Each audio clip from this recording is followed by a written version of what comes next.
Izzenir prayzna biz pazok mınlar uzarıça biz Türk dilin öğreneceğin. Biz nagada pazok noraya güneş. Bugün andık da biz mındır tema hostar çoğtazır biz. Günler tanmaları. Türk dilinin pazok hakasılına. Noraya güneş sergi söz. Hava nasıl? Ki haydığdır, gün haydığdır. Bulutlu, Bulutlu, güneşli, şıllık, ayız, nemli, sıhtı, rüzgarlı, şillig, sisli, tubanlık,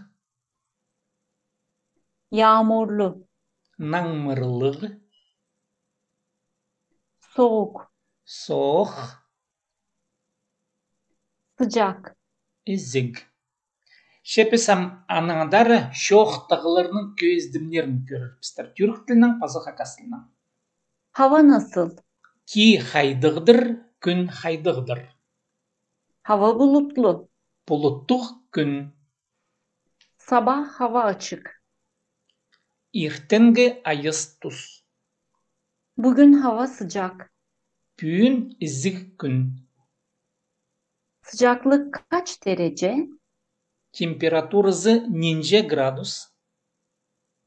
Orada hava soğuk mu? Andı soğukpa. Burada her mevsim yağışlı. Mındı praytus, pray sezon nangmırlık. Kış ayları kurak geçmektedir. Hısıdı huruk aylar turşa. Yaz mevsimi sıcak ve nemli, kış mevsimi soğuk geçmektedir. Şaygı tuzu izig bazı sıhtık bolşa. Hısıdı soğuk tuz turşa. Kış mevsimi soğuk ve kar yağışlıdır. Hısıdı tuzda soğuk bazı harlık.